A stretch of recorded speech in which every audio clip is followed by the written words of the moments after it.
Vamos a empezar porque si no, no empezamos. Bien. El otro día empezamos a ver, primero mencionamos que en esta materia no es un lenguaje, o no se va a ver un lenguaje de programación como para hacer aplicaciones de escritorio o aplicaciones web o aplicaciones móviles, por ejemplo. Como si, ya me imagino habrán cursado programación 3 y ahí sí se va a ver el lenguaje C#, que es para eso, ¿no? Como anteriormente el lenguaje C++ también les permitía hacer aplicaciones de escritorio, aplicaciones de consola. En esta materia se va a hacer foco en lo que respecta a las bases de datos, ¿sí? A la última capa o una de las capas del desarrollo de software, que es la de la persistencia, la del almacenamiento de la información.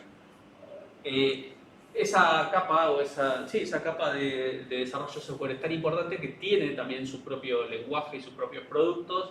El otro día estábamos viendo que de lo que es bases de datos relacionales, que es lo que vamos a ver nosotros, hay muchos productos en el mercado, algunos con licencia privativa, que hay que comprarlas, otras con licencias gratuitas, otros de código abierto, ¿sí? Hay bastantes alternativas. Y después tenemos las bases de datos no relacionales, que también hay un abanico de productos para elegir importante. Nosotros vamos a focalizar en el SQL Server, ¿sí? Ese es el servidor de base de datos que vamos a utilizar. El lenguaje que vamos a ver es el SQL, ¿sí? Y ahí es donde entra por ahí la confusión, porque SQL es el lenguaje, una aplicación, o sea, un software que se encarga de ser el servidor de base de datos, y también hay una aplicación que se llama SQL Server Management Studio, que es, podríamos decir, como un IDE o un cliente que se conecta al servidor para ejecutar consultas. ¿Bien? Entonces, hay muchas cosas a las que les vamos a decir SQL, lenguaje, server y aplicación cliente para conectarse, y tienen que saber identificar qué cosas se instala, cuál es el lenguaje, ¿sí? El lenguaje en particular del que vamos a ver, al ser el SQL Server, es el Transact SQL, o por ahí lo ven en algunos otros lados como TSQL. Si buscan por ahí una oferta laboral que se pida este lenguaje, van a ver que dice T-SQL, es el SQL de Microsoft, ¿sí? Pero la ventaja del SQL es que también tiene un estándar. Y muchas de las cosas que pertenecen al estándar, obviamente, por ser un estándar, van a funcionar en cualquier producto, ¿sí? Van a funcionar en MariaDB, van a funcionar en MySQL, van a funcionar en Postgres, ¿sí? Entonces, algunas cosas de acá van a ser tal cual en otro producto, en otra aplicación, y otras son exclusivas del lenguaje Microsoft, y a lo sumo tendrán una alternativa en la que se hace en otro ¿cómo se llama? En otro software, ¿sí? Por ahí algo que nosotros acá lo escribimos de una manera, en Postgres se puede hacer igual, pero hay que escribir apenas muy distinto lo que. Así que de esta materia van a sacar un pantallazo general bastante importante de cómo utilizar bases de datos relacionales, ¿sí? Pero una cosa es entender y poder consultar una base de datos que ya exista, por ejemplo, cargarle datos, borrarle datos, hacerle algún mantenimiento, hacer reportes, cosas que vamos a ir viendo en el cuatrimestre. Pero ¿qué pasa si tienen que crear una base de datos de cero? Si tienen que hacer una nueva base de datos, no existe, tienen el proyecto y ustedes tienen que crear la base de datos. Bien, ahí es donde entra este concepto que es el de la normalización, ¿bien? Que lo que busca es que se sigan una serie de reglas para hacer una base de datos bien, que sea consistente, que sea escalable. Escalable, ¿saben lo que significa? No es que se pueda escalar como una montaña, obviamente. ¿Qué sería algo escalable? A ver. ¿Que pueda mejorarse a futuro? Escuché justo dos a la vez. ¿Que pueda mejorarse a futuro? Bien, que pueda a futuro estar, ¿cómo podríamos decir? Si el producto tiene que crecer, que la herramienta acompañe ese crecimiento y no tenga un techo, ¿sí? Que yo pueda hacer que la base de datos crezca y también el software que quiero hacer sin tener que cambiar de producto. ¿Bien? Entonces, si hacemos una base de datos que siga estas reglas, nos garantizamos eso, ¿sí? Nos garantizamos de que si hay que agregarle más módulos a nuestro sistema, se va a poder. Si la base de datos empieza a crecer en cantidad de registros y por lo tanto en espacio en disco, va a responder correctamente. Y sobre todo que no va a tener inconsistencias, que es, no sé, estamos registrando una base de datos de pagos de cuotas de un club y paga el socio 15.000 y se le termina computando al 17.500. Eso sería una inconsistencia, ese sistema no sirve para nada, ¿sí? Entonces, todo eso es lo que tenemos que, mediante el uso de la normalización y el entendimiento de lo que vimos el otro día, las restricciones, los tipos de relaciones que vamos a ver ahora, todo ese paquetito nos va a ayudar a, si tenemos que hacer una base de datos de cero, hacerla bien. Y por ahí les pasa que entran a algún empleo o trabajan en algún proyecto que ya exista de antemano y digan, hey, pero me explicaron que todo esto, la normalización, y acá está todo mal hecho. Sí, a veces pasa también, que entran en algún lugar y la base de datos no está normalizada y es muy difícil de trabajar con eso, entonces por eso está bueno, si tienen que hacer algo ustedes de cero, que lo hagan correctamente para que sea fácil de trabajar con la base de datos. ¿Bien? Primero vamos a empezar con los tipos de relaciones. El otro día vimos un tipo de relación entre tablas, hoy vamos a ver dos más y tratar de entenderlas, ¿sí? De que cuando ustedes puedan ver un diagrama de entidad-relación se entienda para qué tipo de relaciones hay, y al haber un tipo de relación entre las tablas hay una serie de restricciones, ¿sí? que se cumplen. Bien, esto es lo que vamos a ver hoy.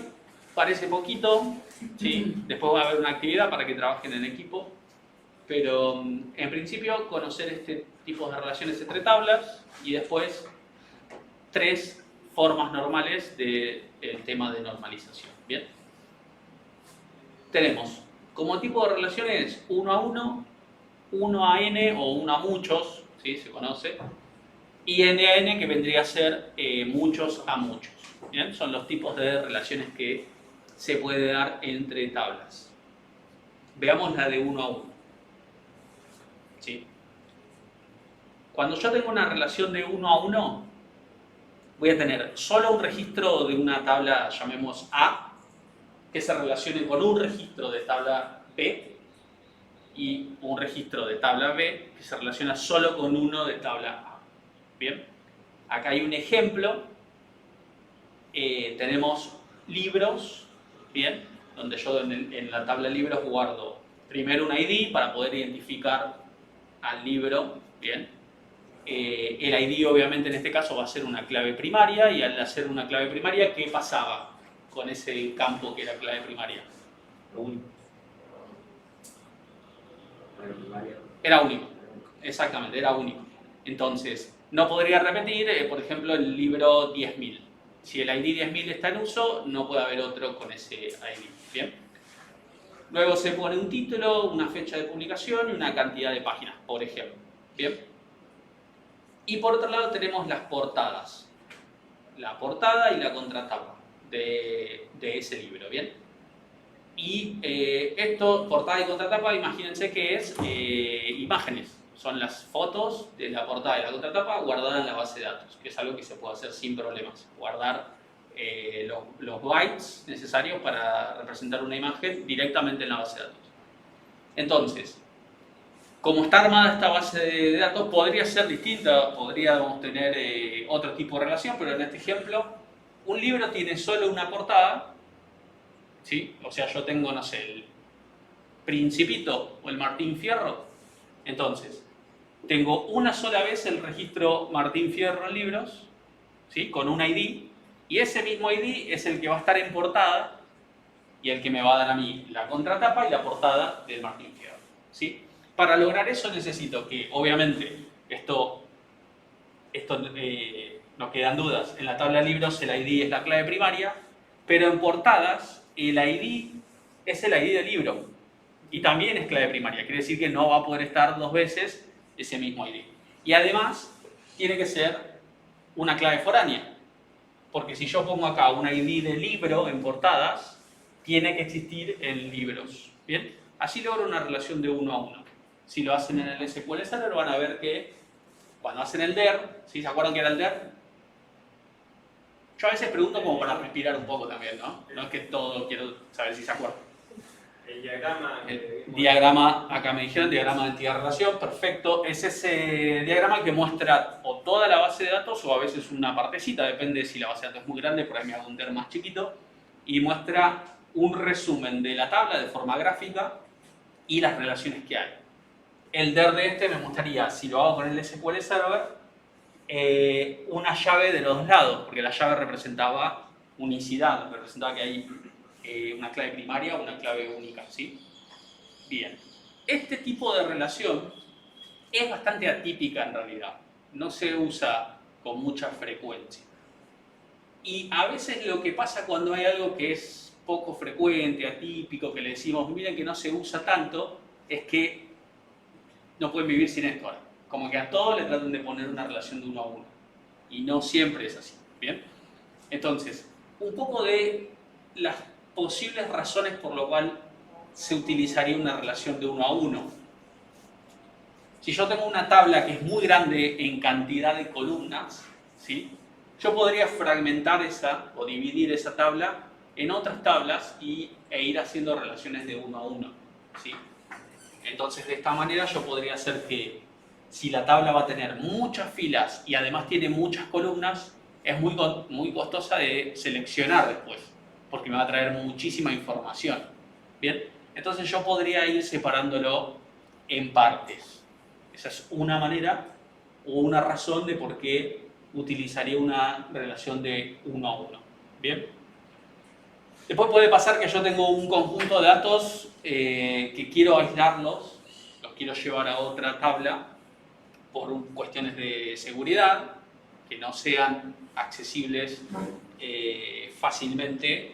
Entonces, por ejemplo, yo traigo la tabla de alumnos con una serie de datos y los datos más confidenciales, por así decirlo, domicilio, información que yo no quiero que sea tan accesible, lo podría como llevar a otra tabla. Después también puedo tener esto porque quiero guardar datos que para una tabla, pero que yo sé que va a ser por poca duración, o sea, por poco tiempo, o temporalmente. Una vez que esa información ya no la necesito más, yo borro esa tabla, la elimino completamente, incluso la podría eliminar físicamente del modelo y solo me quedo con la otra parte de la relación que era la que me interesaba, ¿sí? Recuerden que borrar columnas o borrar tablas de una base de datos no es algo tampoco muy habitual. Entonces, si está separado, si yo sé que después lo voy a terminar borrando, por ahí conviene hacer una tabla aparte, ¿sí? Almacenar datos que solo aplican a un subconjunto de la tabla relacionada. Podría yo tener una tabla de vuelta de personas, de contactos, de alumnos, de empleados, como lo quieran llamar, que me represente los datos generales de esa entidad, ¿sí? El legajo, apellido, nombre, fecha de nacimiento, ese tipo de datos. Y después podría tener una tabla también de 1 a 1, que imagínense que se puede llamar datos virtuales o datos online, o como lo quieran llamar, que ahí tengo el mail, no sé, el ID de Skype, qué sé yo, el ID de Facebook, el handle de Instagram, todas una serie de conjuntos que representan otra cosa, ¿sí? No los datos principales del contacto, ¿sí? Pero que es una relación de 1 a 1. Es como si yo tuviera toda esa información. Veamos de vuelta este ejemplo. Tener una relación de 1 a 1 es como que yo tenga portada y contratapa directamente en libros. Porque como es de 1 a 1, ¿sí? Es lo mismo que yo tuviese portada y contratapa como dos columnas de libros. El problema de eso es que portada y contratapa probablemente la información que se guarde ahí, estemos hablando de, no sé, 5 megas, 10 megas, una imagen, o ponerle que está optimizada, 1 mega o 500K.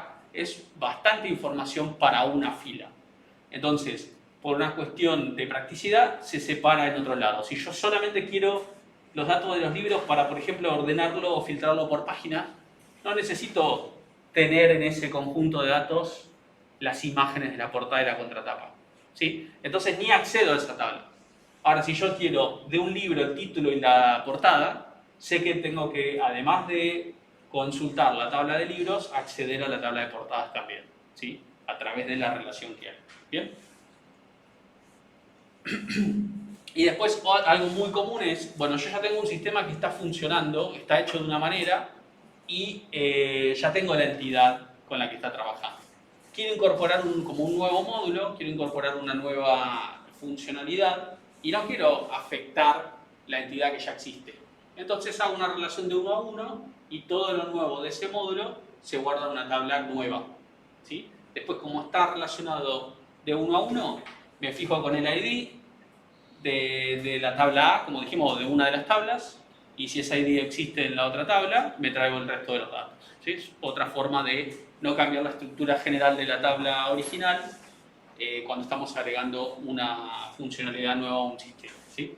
De vuelta, no es algo común o habitual tener este tipo de relaciones, pero a veces existe, a veces lo van a ver. Entonces está bueno que lo sepan reconocer, sepan entender qué pasa cuando tenemos una relación 1 a 1 y después vamos a dar una actividad donde ustedes tengan que plantear un caso donde usarían una relación 1 a 1, ¿sí?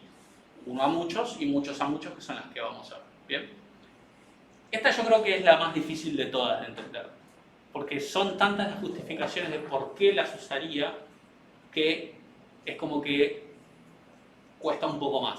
Las otras dos que vamos a ver son las más habituales, por lo tanto lo más natural que a uno se les ocurra utilizar. La que ya habíamos visto anteriormente es la relación de 1 a muchos, ¿sí? Y fíjense en este ejemplo, ¿sí? Yo no soy astrónomo, no sé si esto está científicamente correcto, pero más o menos me la dejan pasar, ¿no? Tenemos una tabla de galaxias y una tabla de planetas, ¿bien? Entonces, un planeta solo puede pertenecer a una sola galaxia.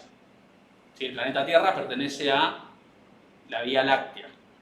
Búsquenlo en Wikipedia por las dudas, pero estoy casi seguro que es así. ¿Bien? Entonces, el planeta Tierra no pertenece a la Vía Láctea y además a otra galaxia. Pertenece solo a uno. ¿Bien? Ahora, una galaxia puede tener cientos de planetas relacionados. Bueno, ese es el típico ejemplo de 1 a muchos. ¿Bien? ¿Se entiende cómo sería la idea? ¿Se les ocurre algún ejemplo más de una relación de 1 a muchos? Un país Ajá. que corresponde a un continente. Perfecto. Bueno, Ya, de hecho, países- me gusta más tu ejemplo que preparé. Más fácil de entender. Un país pertenece a un continente y solo a uno. Está bueno, el cuatrimestre que viene lo voy a cambiar por países. O sea, el de galaxia de planeta es una cagada, la verdad. Nos fuimos muy diplomáticos. Está bueno. Me gustó el de país y continente. Un país, sí, pertenece a un continente y solo a uno. Por ejemplo, Argentina pertenece a América. Bien, pero a su vez América tiene muchos países relacionados. Bien, muchos países que lo componen. Ese es un excelente ejemplo de 1 a muchos. Me hubiese gustado pensar ese y no el de este choto de galaxias y planetas. Uy, yo lo estoy grabando todo esto. Bueno. Choto es un término de SQL, ya lo vamos a ver más adelante, cuando no está tan bien. Rusia está en 2 continentes. Primero, viene con Docker, que no lo puede instalar, y ahora me dice que Rusia Turquía es... también conectado. Bueno, ya está, habla con él que dio el ejemplo. Yo di este que... En provincias y país. Hay 3 mapas. Provincias y país. Bueno, No, más sí. chico, más chico. Vamos achicando. Claro. Pero bueno, la idea creo que se entiende, ¿sí? Y para lograrlo lo que necesito es una foreign key. Siempre necesito una foreign key porque la foreign key es lo que establece las relaciones entre las tablas, ¿sí? Y acá es fundamental dónde pongo... El otro día vimos cómo crear una foreign key, ¿sí? Una foreign key se creaba en una columna y hacía referencia a otra tabla y de esa tabla a una columna, ¿sí? En este caso, la foreign key está dentro de planetas, ¿bien? En la columna ID de galaxias. Entonces está haciendo una foreign key que hace referencia a la tabla de galaxias, columna ID. ¿Bien? Esa columna a la que uno hace referencia tiene que ser, ya habíamos dicho, del mismo tipo de dato, tiene que coincidir el tipo de dato, y esa tabla referenciada, esa columna, tiene que ser la clave primaria o clave única. Si no es clave única, no te deja hacer la relación, ¿sí? Y no es lo mismo hacer la relación al revés. ¿Sí? No es lo mismo que en galaxia yo tenga ID de planeta y que la relación vaya hacia el ID de planeta. ¿Por qué? ¿Qué pasa si esto está al revés? Un planeta no puede tener muchas galaxias. No puede perder. Claro. La galaxia podría tener un solo planeta y un planeta podría tener muchas galaxias, cosa que no tendría sentido, ¿sí? Entonces es fundamental que antes de escribir el código SQL que genere una base de datos, y ni hablar después de meterle datos, que lo piensen hasta fuera de un software de última, si al principio cuesta, en un papel, y hagan la línea y piensen dónde está la clave primaria y dónde está la clave foránea, ¿sí? Porque si lo hacen mal, la información se va a guardar mal, ¿sí? Y se va a guardar mal preferentemente cuando están apenas codificando, pero si ya tienen el programa casi hecho y se dan cuenta que hicieron mal eso, van a tener que rehacer y mucho, ¿sí? Entonces, siempre pensar muy bien qué significa que la foreign key apunte hacia un lado o apunte hacia otro. Acá por alguna razón no quedó bien la línea en donde está en galaxias, pero acá habría como un palito que indicaría que hay uno acá y muchos de este lado, ¿sí? Esto significa que un ID galaxia puede estar una sola vez acá y el ID galaxia S puede estar muchas veces en planeta, ¿sí? Muchas veces o 0 veces, que también es importante eso, ¿eh? Yo puedo tener una galaxia cualquiera, imagínense la galaxia Brian Lara, ¿no? Nueva galaxia descubrieron, Brian Lara se llama. Y no descubrieron ningún planeta todavía. Entonces yo puedo registrar esa galaxia, pero ningún registro de planeta que relacione. Entonces yo tengo un registro del lado izquierdo, que sería el de galaxias, pero ninguno en planetas.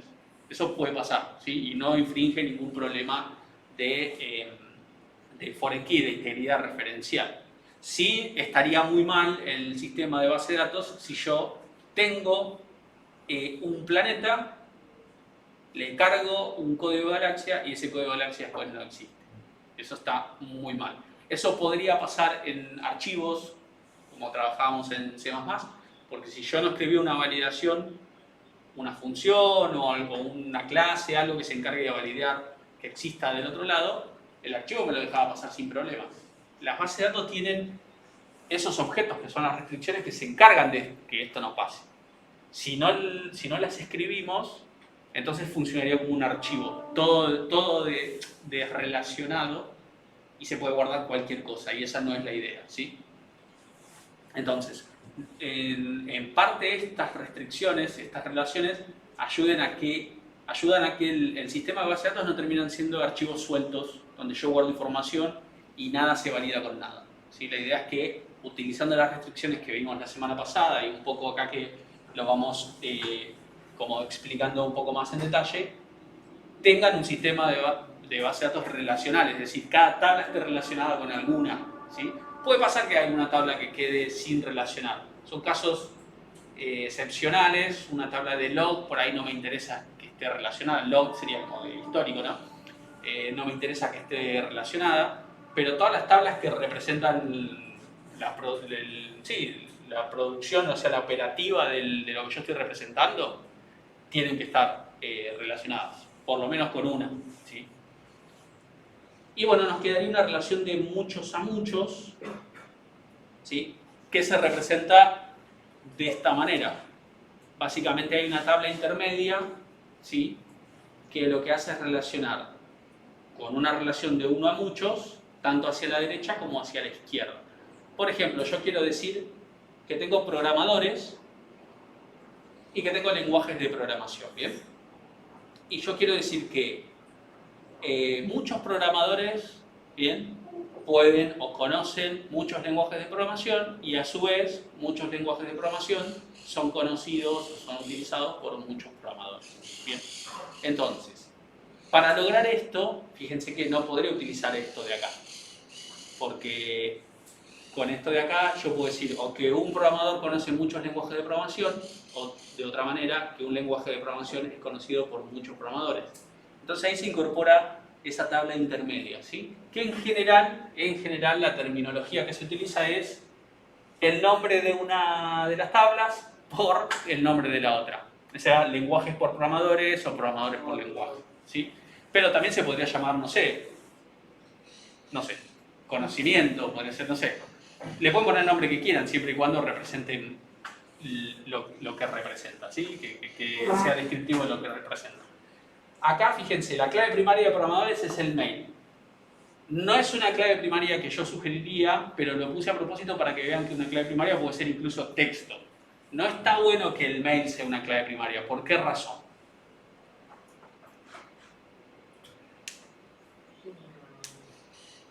No, el mail no se debería poder repetir en general. Puede haber gente que comparte el mail, pero bueno, esa gente ni la registramos en la base de datos, ya fue.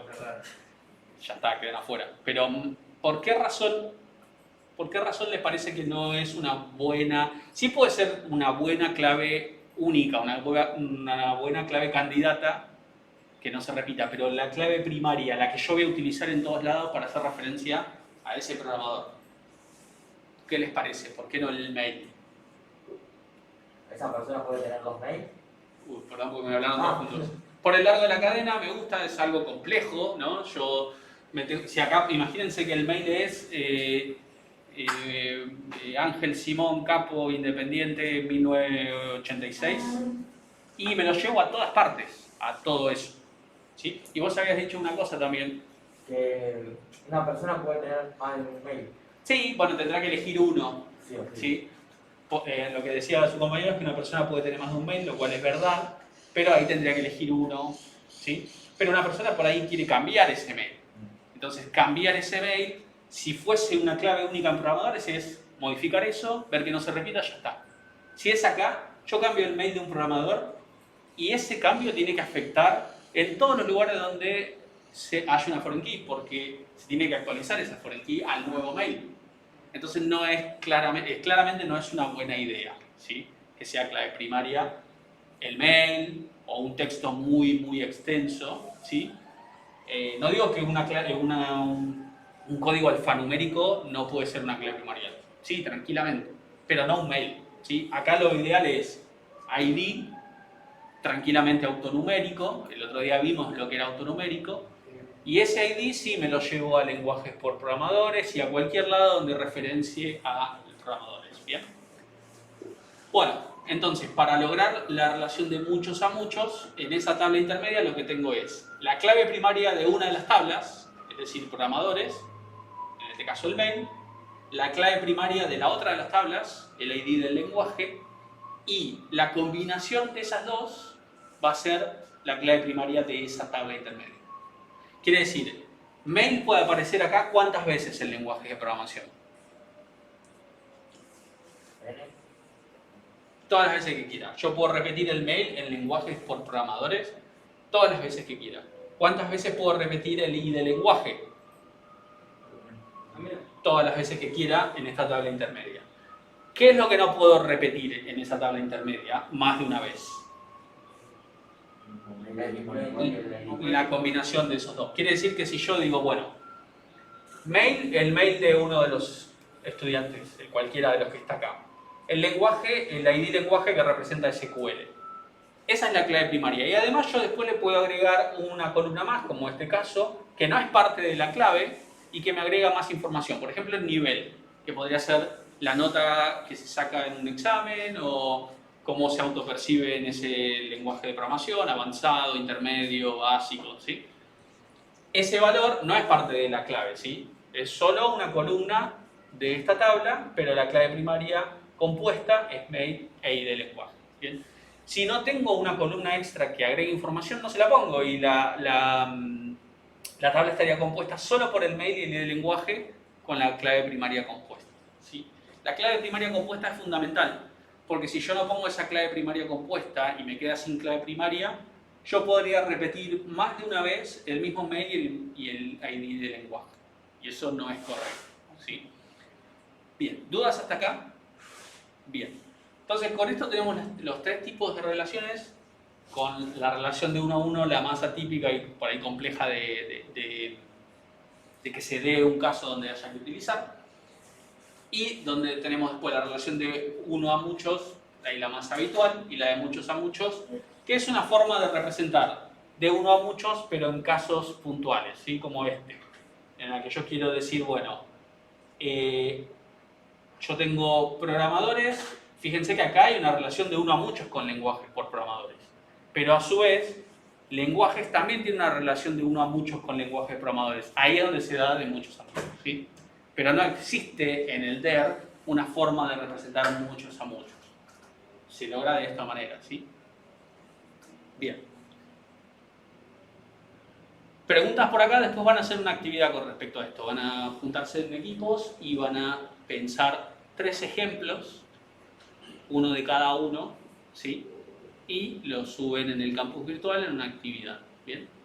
Los ejemplos no se pueden repetir, así que sería, como es first in, first out, ¿bien? El primero que se lo postea, se lo queda, ¿sí? Igual es muy fácil porque yo le pongo acá lenguaje de programación y viene el siguiente y me pone idiomas, y sí, está bien, me la hizo. Y así le van aprendiendo, ¿no? Pero traten de no robar tanto. Bien, ¿alguna pregunta? Brian, ¿alguna cosa en el chat? No. ¿Se escucha bien?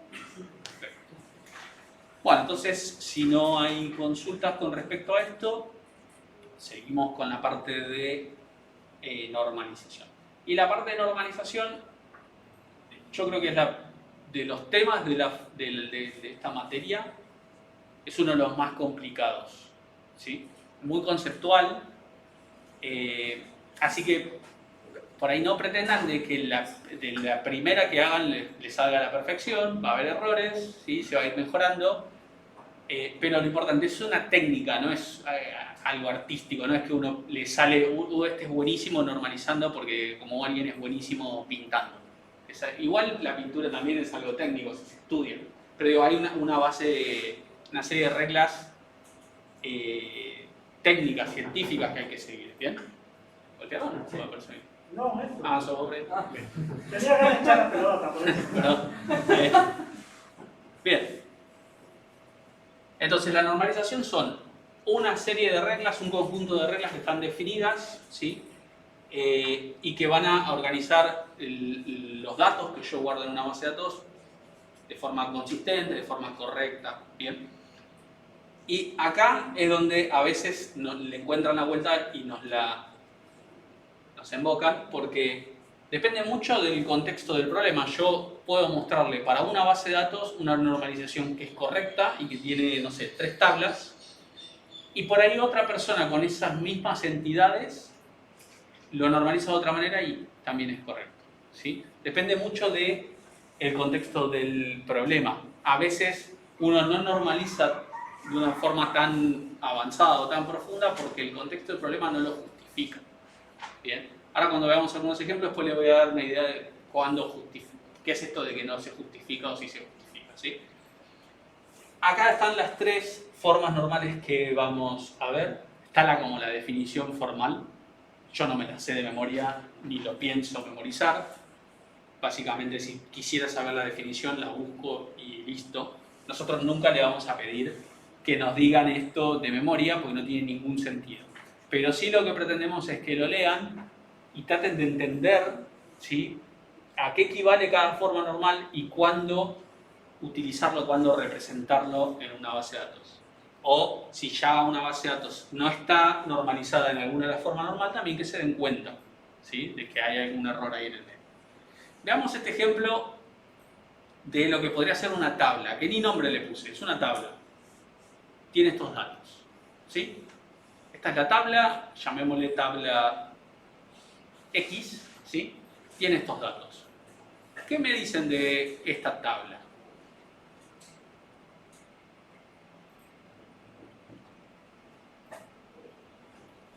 Bueno, Eduardo dice que hay datos que se podrían separar. Sí. Bien. ¿Cómo llamarían a esta tabla primero?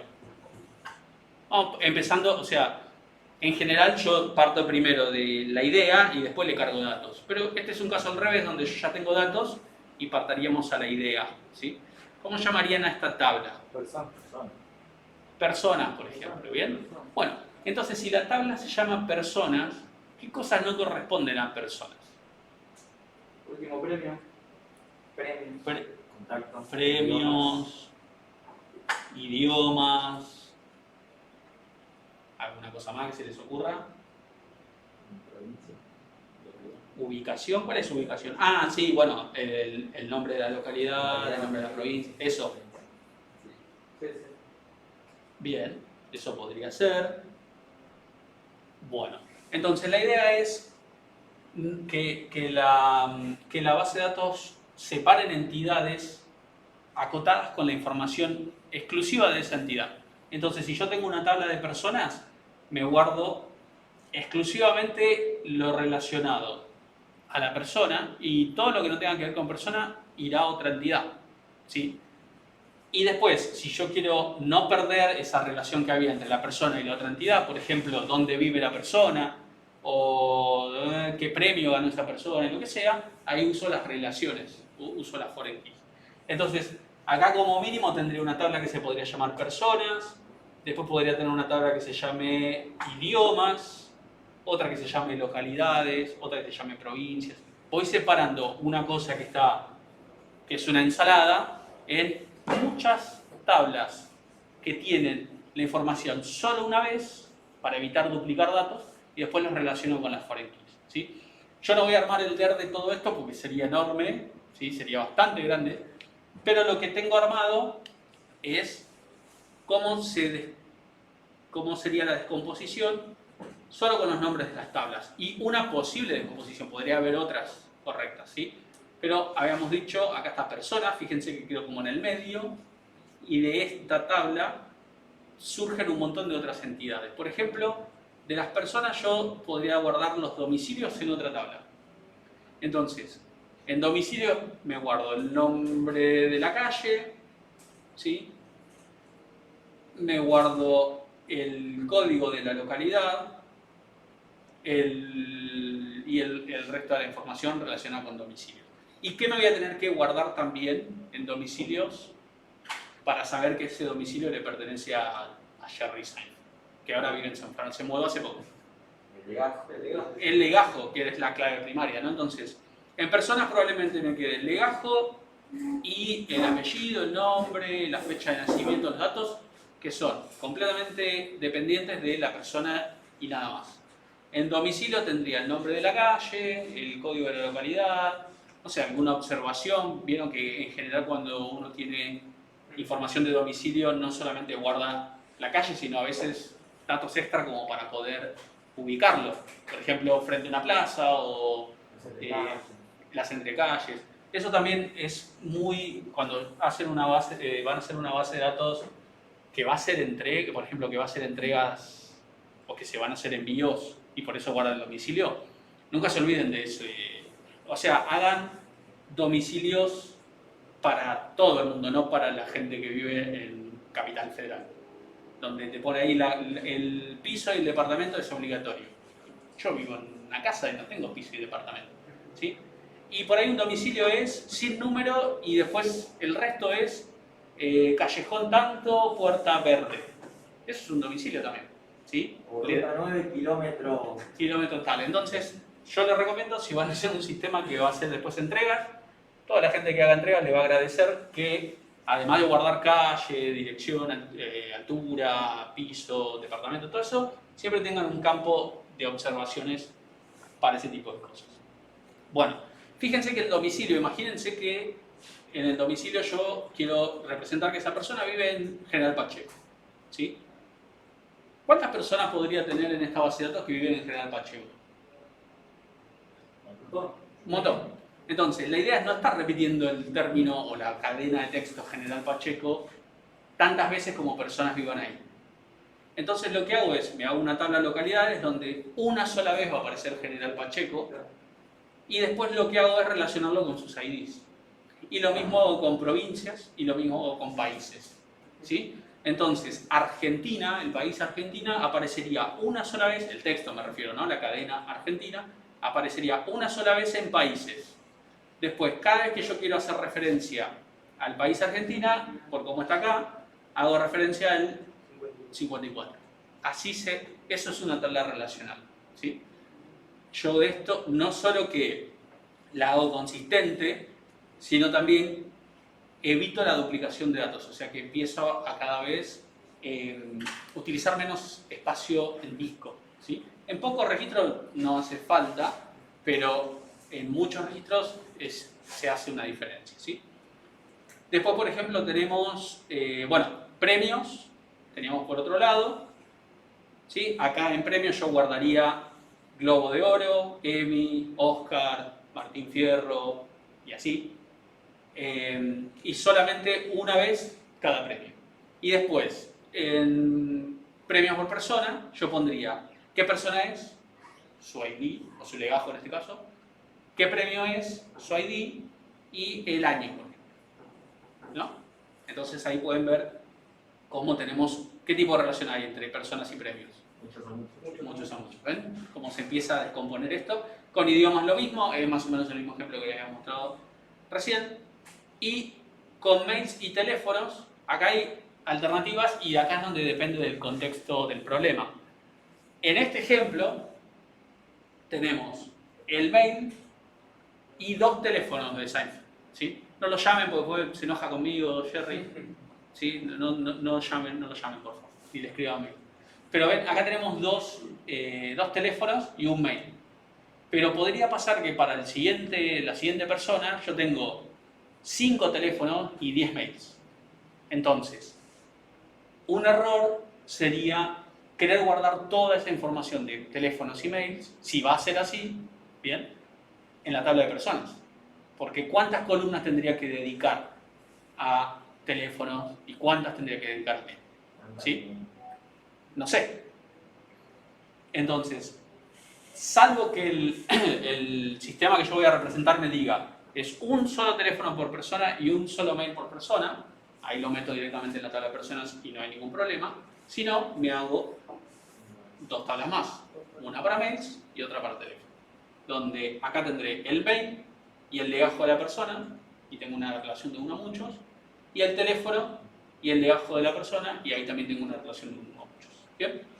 Entonces, fíjense cómo una tabla de ejemplo, un registro de ejemplo completamente a propósito mal hecho, se termina transformando en un esquema donde hay muchas entidades y muchas relaciones entre esas entidades. Bueno, eso es una base de datos relacional. La idea es que ustedes puedan descomponer. Si ya existe, imagínense que tienen un cliente que tiene un Excel y tiene información ya guardada en un Excel. Ustedes no tienen por qué respetar esa estructura que actualmente estoy usando en una planilla de cálculo y puede no ser la correcta. ¿Bien? Ustedes tienen total libertad de descomponerlo como mejor les parezca y para optimizarlo. Siempre y cuando, y esto es fundamental, ustedes lo descomponen como ustedes quieren, con los criterios que ustedes consideren, pero siempre tienen que poder volver a como lo tenía originalmente. Porque si le pierden información, entonces ahí están haciendo mal el trabajo. ¿Sí? Imagínense que la persona tiene una hoja de planilla de cálculo por cada contacto, por cada persona. ¿No? Un Excel de como 10 gigas, lo abrimos y cada hoja es una persona distinta, o sea, una aberración de la informática. Yo lo paso a una base de datos. Perfecto. Yo le tengo que poder generar una vista en mi sistema así. Si no lo puedo hacer así, si por la normalización que hice no puedo volver a esto, entonces le rompí su sistema.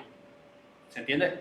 Entonces ustedes tienen total libertad de normalizarlo con las consideraciones que ustedes crean necesarias, pero siempre tienen que poder volver a como lo tenía, entre comillas, mal. ¿Bien? Por debajo está optimizado, pero después tienen que poder generar una vista como estaba antes. Si no, es porque le rompieron el sistema. ¿Bien? Bueno, veamos entonces casos donde a propósito están mal representada la información y ver cada una de las formas normales cómo podría ser la representación correcta. ¿Bien? Primera forma normal. El término es bastante complejo, todos los dominios subyacentes de los atributos contendrán valores atómicos, o sea, si leemos este término acá, es difícil de entender.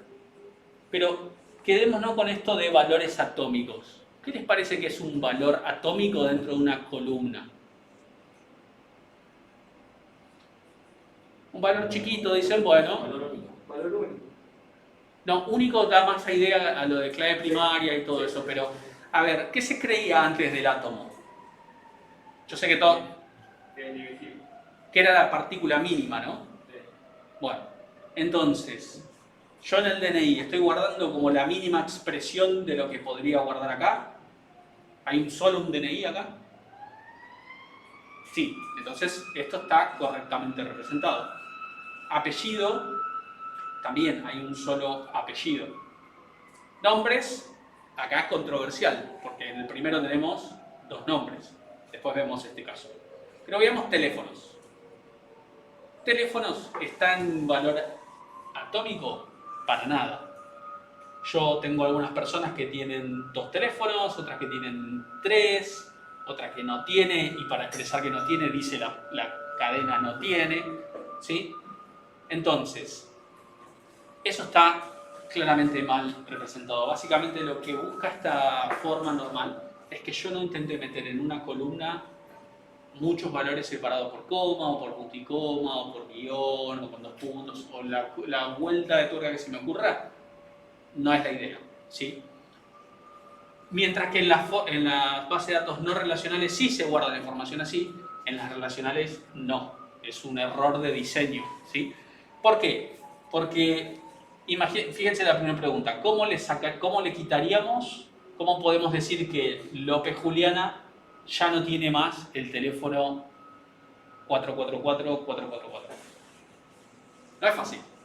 Tengo que ir a esa cadena, editar esa cadena de texto, hacer como un substring para quedarme solo con el primero y con el último, y de esa forma podría sacar ese teléfono, ¿sí? ¿Cómo podemos saber cuántos teléfonos tiene cada contacto? Tampoco es fácil. ¿Qué hacemos? Contamos las comas, pero por ahí el primer data entry usó coma, pero el que sí vino en el siguiente turno le puso punto y coma, entonces ya tengo que contar coma o punto y coma. Y a cada tanto a alguno se le ocurre meter un i para indicar el último, entonces ya tengo que contar. Es un lío. Entonces, no es fácil hacer algo simple como saber cuántos teléfonos tiene cada uno. Ya perdí algo sencillo de hacer, ya es un lío. ¿Bien? Y después, por otro lado, imagínense que quiero guardar 10 teléfonos. ¿De qué tipo, de qué tamaño defino ese varchar para que me permita guardar 10, 20, 50? ¿Se entiende? Entonces, es difícil de estimar el tipo de datos, hacer cuentas sencillas como saber cuántos teléfonos tiene cada persona, y algo muy sencillo como quitarle un teléfono a una persona también es difícil, ¿sí? Entonces, claramente no es la manera de representar. Y habíamos dicho que nombres era medio controversial, porque uno podría decir que no es atómico porque tengo el primer y el segundo nombre, ¿bien? Pero ahí es donde viene esto de acá, del contexto del problema, ¿sí? Y esa podría llegar a ser su excusa en un examen final, cuando nosotros le digamos, oye, ¿esto por qué está así? Contexto del problema, otra vez, ¿sí? Y ahí nosotros vamos a ver si realmente lo están tirando por tirar o realmente nos están justificando. El contexto del problema acá representaría, yo estoy guardando este contacto porque quiero digitalizar mi agenda que tenía en papel en los 90, la quiero pasar a un sistema.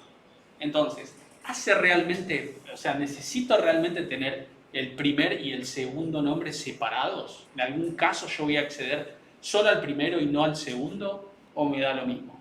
¿O no es fundamental para mi sistema? Si no es fundamental para mi sistema, lo puedo guardar así sin problemas, ¿sí? Si yo tengo que decir, no, el sistema tiene que tener apellido, nombre de pila y segundo nombre o otros nombres, Bueno, entonces sí, lo tengo que guardar en diferentes columnas, ¿sí? Tranquilamente yo hasta podría tener una columna que se llame apenom o apellido y nombre, donde guardo todo junto. Si para mi problema, si para mi agenda me da lo mismo, lo podría hacer tranquilamente. A mí me parece que en este caso estaría bueno, como una agenda de un celular, que te pide apellidos y nombres. Luego indexa por apellidos, entonces yo puedo buscar alfabéticamente por apellido y después saber cómo se llama la persona, ¿sí? Hasta ahí está bien. Ahora, empezar a hacer como primer nombre, segundo nombre o nombre del medio, ese tipo de cosas, por ahí ya escapa el contexto del problema, ¿bien? Ahora, salvado esto de nombres, volvamos a la parte de teléfonos. ¿Cómo les parece que se soluciona esto para que quede normalizado? Con otra tabla. Bien, con otra tabla. ¿Cómo le llamarían a esa otra tabla? Teléfono. Contactos es esta, ¿eh?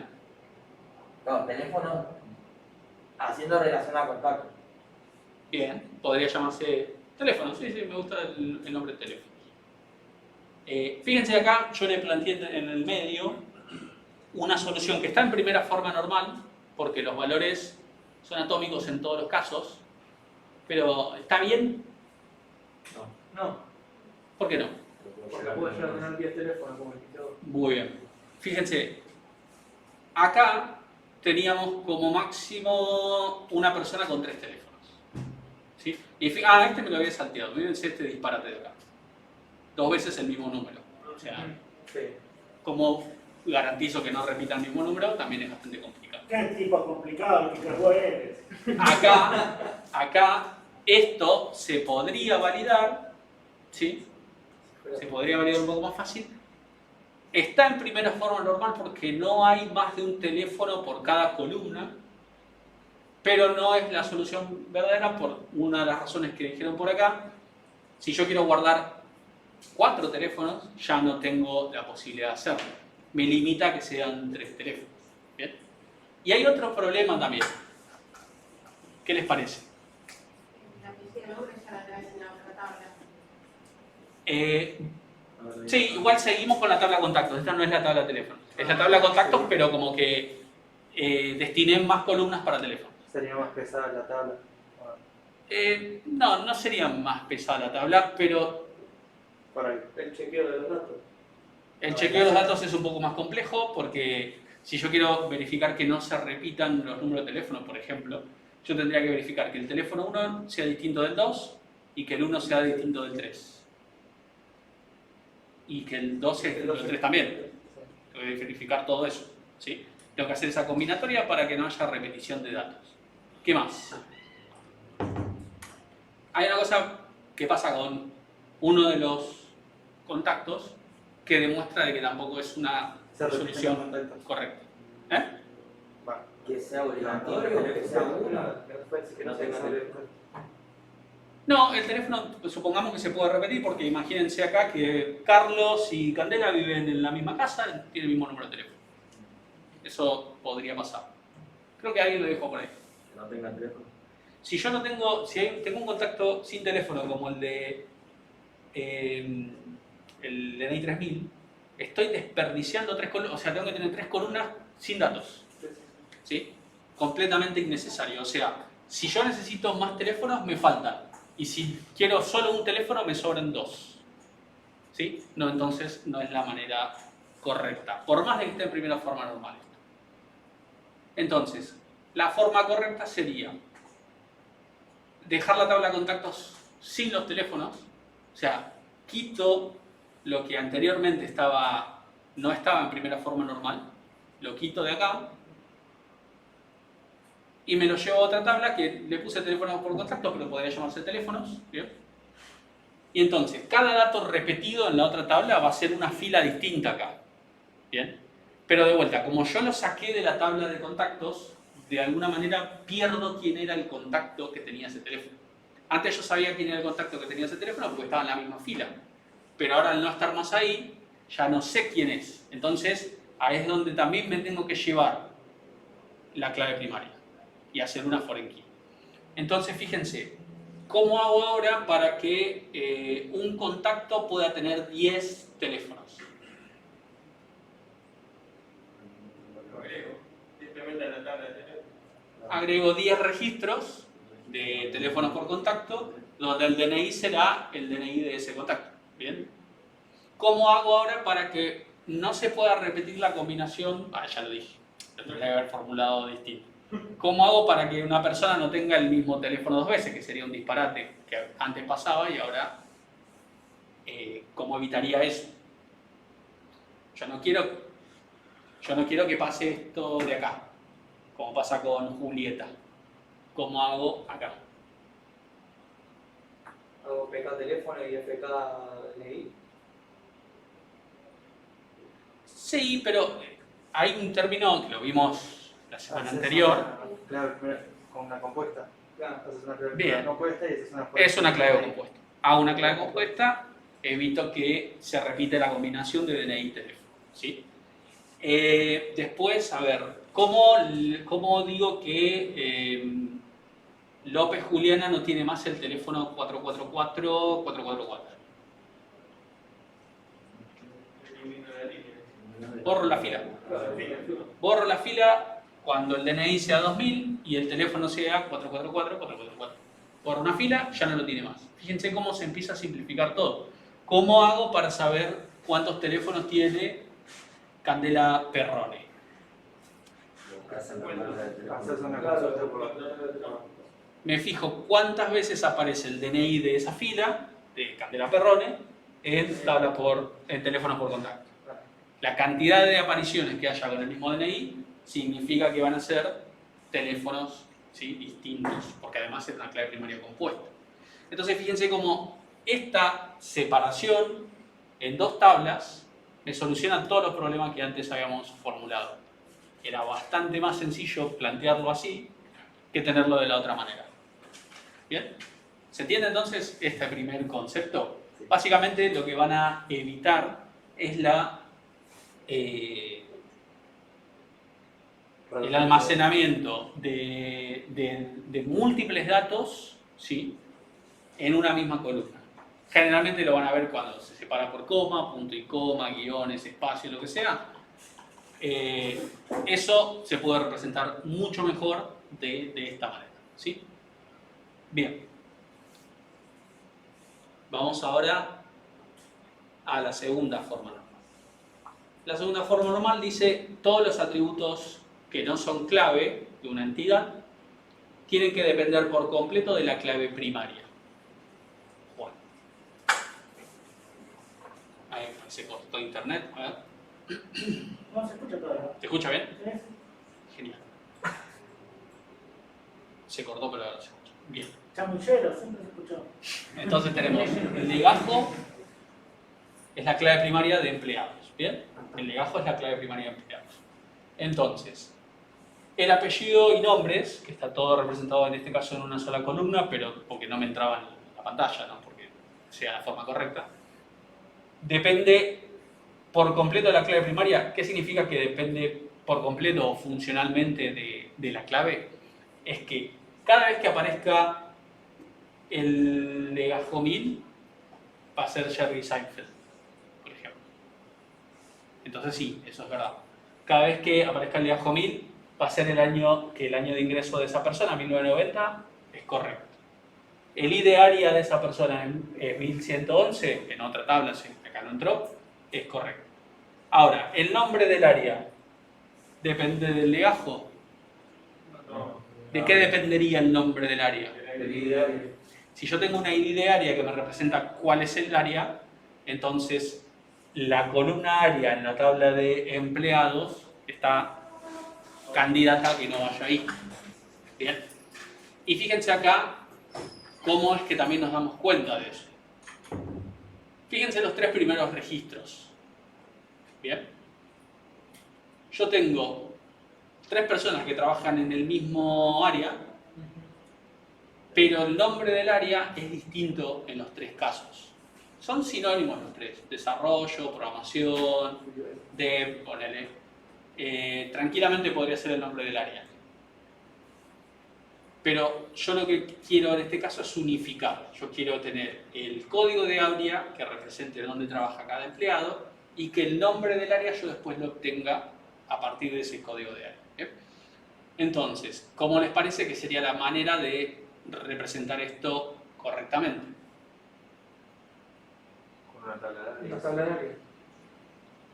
Bien, con una tabla de áreas. Entonces, lo que voy a hacer es quitar lo que no depende exclusivamente de la clave primaria acá en empleados, que es el nombre del área, que depende del código de área. Lo saco de acá y hago una nueva tabla que se podría llamar áreas, ¿sí? Donde voy a tener el nombre del área y la clave primaria. ¿Bien? ¿Cuál sería la clave primaria? Bueno, el código de área que ya lo tengo en empleados. Lo que pasa es que no siempre tengo el código de área así tan servido en bandeja como acá. ¿Sí? ¿No se escucha?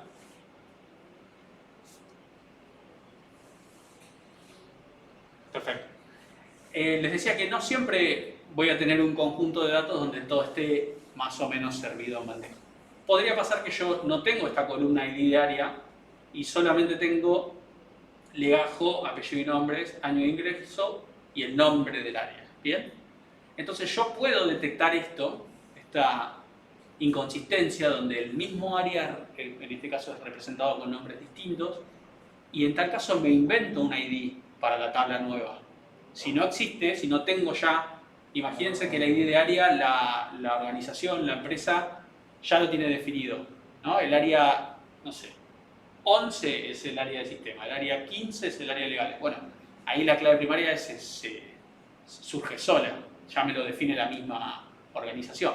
Pero imagínense que no hay una definida, yo tengo total libertad de generar un ID autonumérico o un ID propio e inventarme un código, ¿sí? El usuario final podría ni darse cuenta que hay un ID que lo representa. No tiene por qué saberlo, nunca se lo mostrarían si no hace falta, ¿bien? Entonces quedaría una cuestión así. Yo tendría de empleados la información que representa solamente a empleados, bueno, su clave primaria, el apellido y el nombre, el año en que ingresó y el cargo que tiene, o el área que tiene, acá le cambié el nombre, pero es el área que tiene, ¿sí? Y luego en áreas lo que tengo es ese ID para poder hacer una foreign key, para poder relacionarlo, y defino un nombre para representar el área. Entonces cuando yo muestre los tres primeros, ¿de dónde voy a sacar el nombre para poder decir el área a la que pertenece? A partir de este código lo busco en áreas, cada vez que encuentre una coincidencia, lo que hago es en su lugar mostrar el nombre del área, para que muestre Seinfeld desarrollo, Constanza desarrollo, Vélez desarrollo y así. ¿Bien? ¿Reconocen los nombres de los ejemplos? Sí. Todavía te veo la serie. ¿Alguien no los reconoce? Tienen una serie de 9 temporadas. Sí que recurso. Primero que recursan automáticamente ahora, pero después tienen el tiempo de la recursada, tienen una 9 temporadas, una serie genial. ¿Sí? Bien. Sí. Esta es una relación de uno a muchos. Exactamente, porque el ID de área acá puede aparecer una sola vez. El 1111 en áreas aparece una sola vez, porque es la clave primaria. Pero en empleados, el ID de área acá tendría que decir área, ¿sí? El ID de área puede aparecer muchas veces, o ninguna. A ver si hay algún ejemplo. No, acá no puse ningún área que no esté relacionada, pero yo podría tener un área que es la, no sé, 5555, que es, no sé, docencia, ponerle que exista ese área, y no hay ninguno que tenga ese área. Eso tranquilamente podría pasar. Esta es una relación de uno a muchos, exactamente.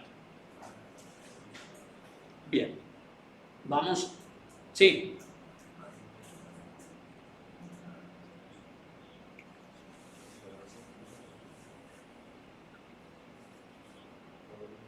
Bien, acá lo que preguntan, porque los chicos que están presenciales no escuchan, y dice, ¿tiene sentido que haya una validación en el que el nombre del área no se pueda repetir? ¿Era esa más o menos la pregunta?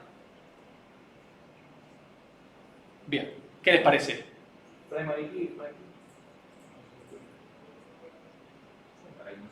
¿Se puede? Sí, lo pones como único. Lo pones como único. Bien. Sí, sí, tiene total sentido. Ahora, la pregunta del millón acá es, yo quiero que el nombre del área sea irrepetible y quiero que el ID sea irrepetible. ¿Bien? ¿Eso lo transforma en una clave primaria compuesta? ¿Es una primary key de 2 columnas? No, porque en realidad podrías poner 1, 1, 1 y después otra área y tenés área ID de 1, 1, 1 y no sé, barrido. Exactamente. Fíjense, esto es un error común, ¿sí? Y termina quedando un diseño mal hecho. Si yo lo que vos planteás es más que correcto, es decir, bueno, yo no quiero que haya dos áreas que se llamen testing. Sí, por ahí no se escuchó lo que dijo tu compañero, ahora lo reformulo.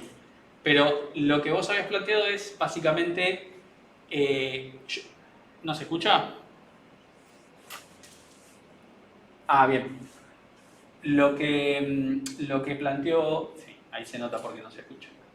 Lo plantearon por Zoom es que no pueda repetir el nombre del área, quiere decir que 2 veces de mensajería no podría aparecer o 2 veces testing no podría aparecer. Pero eso no lo transforma en una clave primaria compuesta. Bien, lo que sería en este caso es, el ID sería la clave primaria y el nombre sería una clave única. Pero no son la combinación de los dos. Porque si es la combinación de los dos, yo podría tener un área, la 1111, con nombre de desarrollo, y después podría tener la 1111 con nombre, no sé, mensajería. Y eso no está bien, ¿sí? Entonces, una es la clave primaria y la otra es la clave alternativa, o básicamente es una clave única. La clave única se va a encargar de que el nombre no se pueda repetir, y la clave primaria, que hace lo mismo, también se va a encargar que la ID no se pueda repetir, pero por separado. ¿Sí? Y sí, tranquilamente se podría hacer. Ojo, porque a veces llevan eso a un punto en el que en empleados le ponen por ahí que el apellido y el nombre sea unique. Y eso está mal, porque si yo quiero contratar a 2 María García, y tranquilamente puedo tener una empresa, 2 personas que se llaman igual, ¿sí? Entonces, fíjense hasta dónde ponen esas validaciones y si tienen sentido o no de poner. Que el área no se repita el nombre no me parece una mala validación. Podría ponerse tranquilamente. Bueno, pasemos a la tercera forma normal, donde todos los atributos... Sí.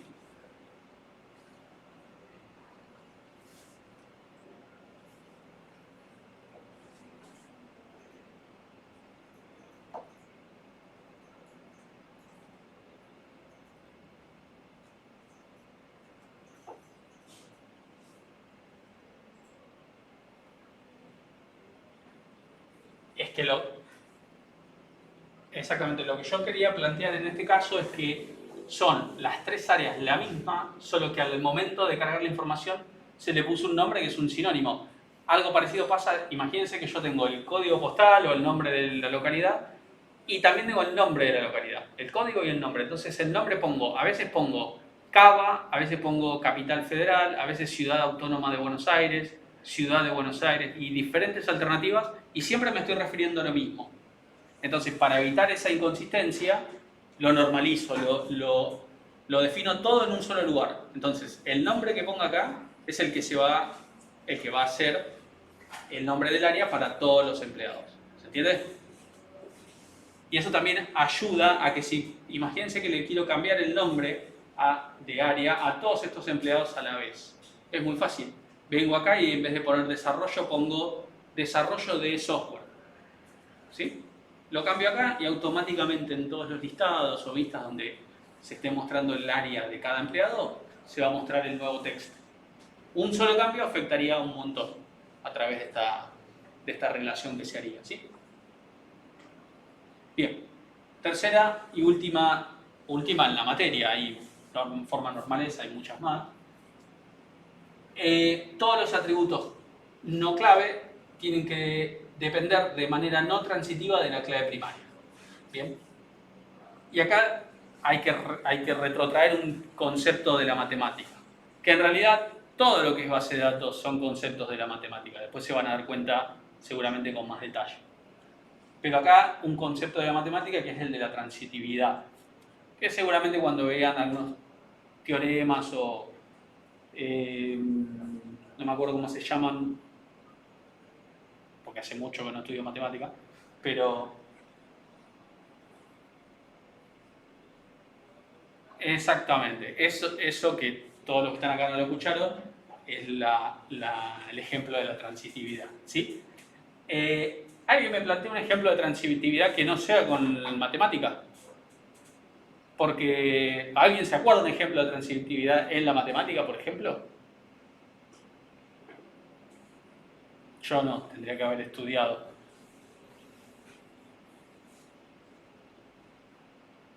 Bien, a ver, un ejemplo, acá dice, un ejemplo de transitividad en la vida real y menciona provincias, países y continentes. Formulame cómo es la transitividad en ese caso.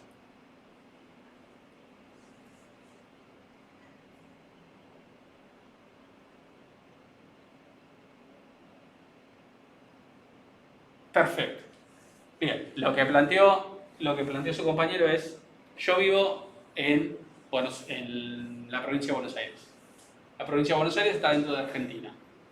Y Argentina está dentro del continente americano. Por transitividad, yo puedo decir, yo vivo en el continente americano. O ustedes, ustedes, digo, volví a decir yo eso. Ustedes están haciendo en la carrera de programación, más abajo todavía, están haciendo laboratorio 3. Laboratorio 3 pertenece a la Tecnicatura en Programación. Y la Tecnicatura en Programación pertenece a UTN-FRGP. Quiere decir que ustedes pertenecen a UTN-FRGP. ¿Sí? Eso es un ejemplo de transitividad. ¿Bien? Entonces, eso se da mucho en los gestores, en los datos, cuando yo tengo base de datos relacionales. Entonces, yo lo que tengo que evitar es guardar información, ¿sí? Que solamente, o sea, que si yo guardo información que la puedo sacar por transitividad, la tendría que eliminar de mi tabla. Y acá hay, por ejemplo, en este caso yo tengo el legajo, apellido, nombre, de vuelta, ¿no? Año de ingreso, el área y el jefe del área. ¿Bien? Después, por otro lado, tengo una tabla de áreas, como la habíamos dejado en la pantalla anterior, y tengo los jefes de área, ¿bien? Cada uno de los jefes de área que hay. ¿Bien? Entonces, ¿dónde estoy definiendo yo cuál es el jefe de cada área? Pero actualmente lo estoy definiendo en empleados. ¿Bien? ¿Y dónde debería estar representado? Si se corta, de última saben que hay una grabación, ¿sí? Por los dos. Entonces, la conexión de internet. Ahí se te escuchó el último. ¿Se escuchó? Sí. Bueno, les decía entonces que está mal representado en la tabla de empleados el jefe de área para cada área, ¿sí? Porque básicamente yo lo que tendría que hacer es guardar solamente a qué área pertenece el empleado y luego en la tabla de áreas poner cuál es el jefe de área, ¿sí? Entonces, yo lo que hago es después tener el código de área y si quiero saber quién es el jefe, básicamente lo que hago es, con el código de área voy a áreas, y dentro de áreas me fijo cuál es ID de jefe y con ese ID voy a jefes y ahí tengo el apellido y el nombre, ¿sí? Quedaría una cosa así. Bien, pero también esto me salva, que en el anterior no, de una inconsistencia, porque nada me impide acá que para este registro yo ponga que el jefe de área del área 1111 es el 1 y para el siguiente que es el 2. ¿Sí? Y fíjense acá igual, aclaración, solo puede haber un jefe por área, porque si pudiera haber varios, ya este contexto de problemas distintos se representaría de otra manera.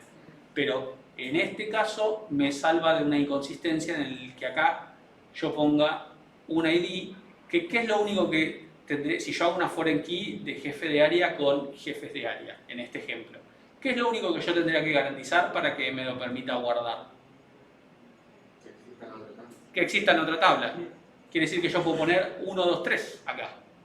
Y no tendría ningún sentido, pero para la relación, como existen en la otra tabla, sí me lo dejaría. De esta manera, al no tener yo en la tabla de empleados cuál es el jefe de área, solo a qué área pertenece, bien, garantizo de que primero cada área tenga solo un jefe y después no tengo datos extra innecesariamente. Y como decía, si yo quiero para un empleado saber cuál es su jefe, lo único que hago es, con el ID área, me voy a la tabla de áreas, ubico el registro, en este caso es el primero, ahí me fijo cuál es el ID jefe, y con ese ID jefe me voy a la tabla de jefes de área, y ahí tengo el apellido y el nombre, ¿sí?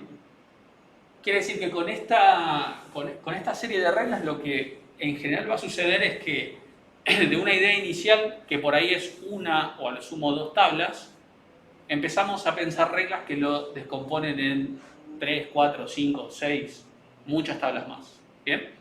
Nos va a quedar todo descompuesto en varias tablas, pero relacionado. Y con otro concepto que vamos a ver más adelante, yo puedo volver a unir todo, ¿sí? Para volver a tener la información original, que recuerden, por más bien que esté hecha una normalización, si yo no puedo volver al listado original, está mal hecho, ¿sí? Creo que no tenemos nada más por acá, solamente la actividad.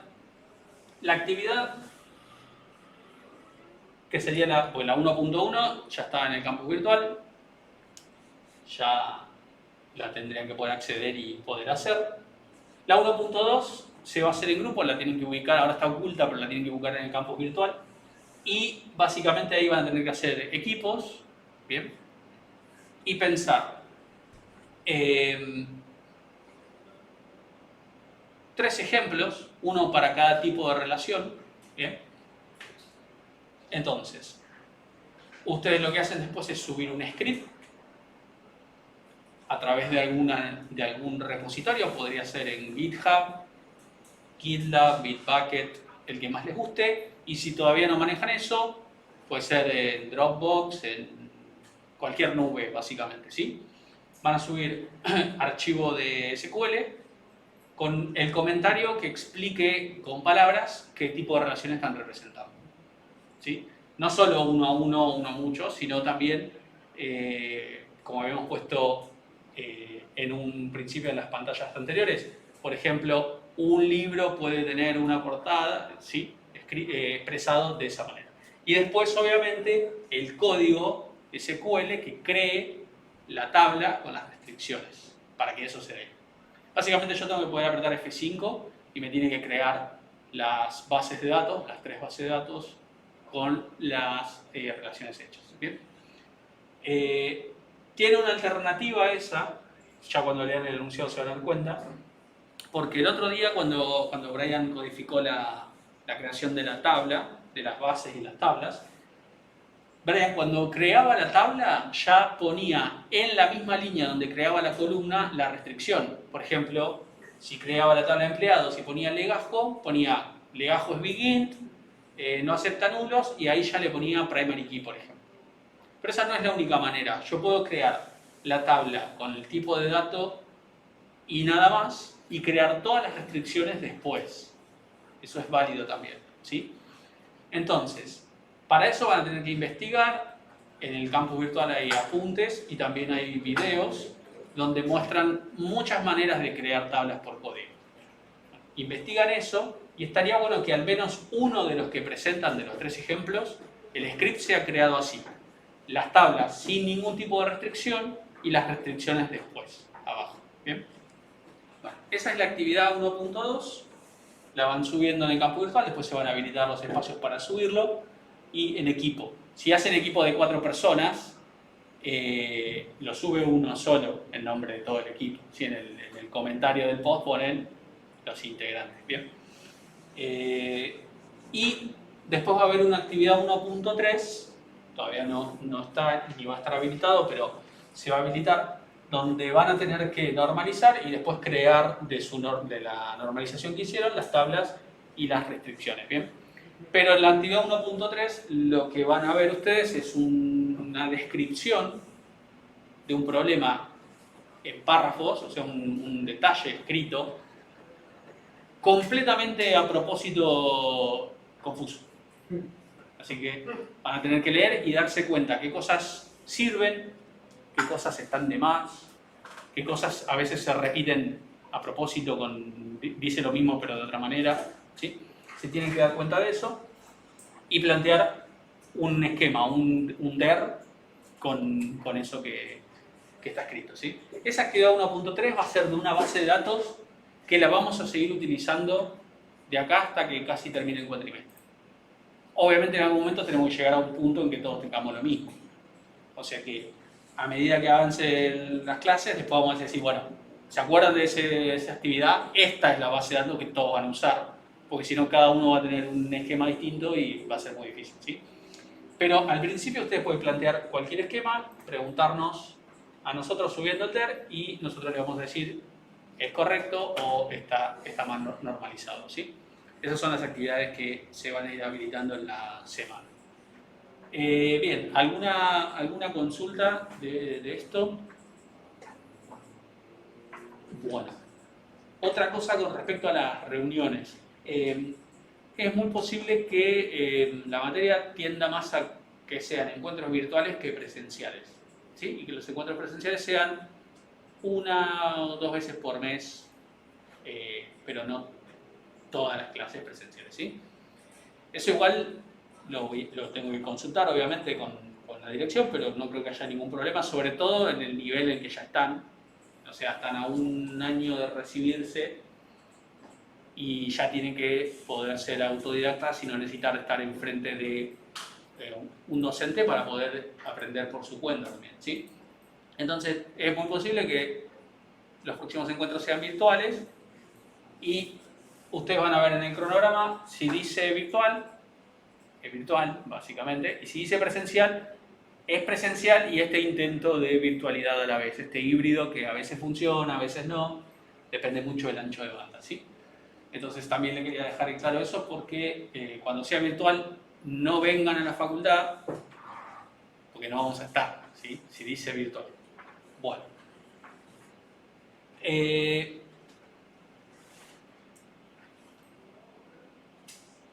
Dejo de compartir un segundo y estaría bueno, antes de terminar hoy, ver un ejemplo de consultas de acción, ¿sí? Un ejemplo de consultas de acción, pero para eso tengo que abrir Docker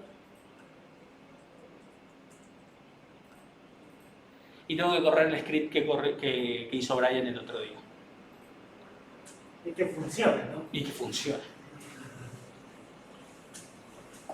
Así que téngale paciencia a mi computadorita que ya de RAM no debe estar por explotar.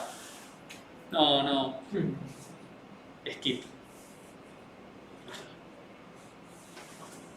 Porque a veces no te dejan saltear el update.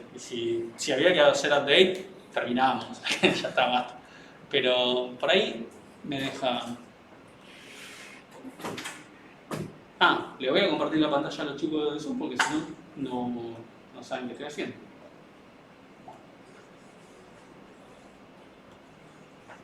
Sí, ahí está. Si no, salía medio... Lo que hice fue abrir una aplicación que se llama Docker y acá tengo un SQL Server. No me deja ver el botón de iniciar. ¿Dónde está? Acá. Inicio el contenedor.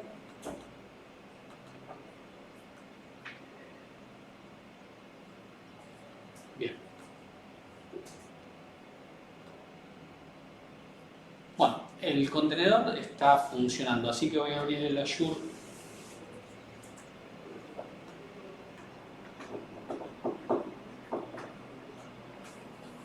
La verdad que es increíble el alcance que tiene ¿El micrófono? Se escucha muy bien, sí.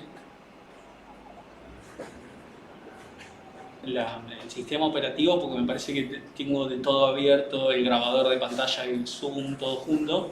Y aparte es una máquina media viejita. Por ahí ahora si se descuida Si se descuida David, se la cambio. Mira, No se da cuenta y cuando llega a la casa tiene una de hace 10 años. Uf, cómo tarda en abrir el otro estudio. Bueno. ¿Hay preguntas en el chat? Mientras tanto, porque vi que había algunas cosas en el chat. Bueno.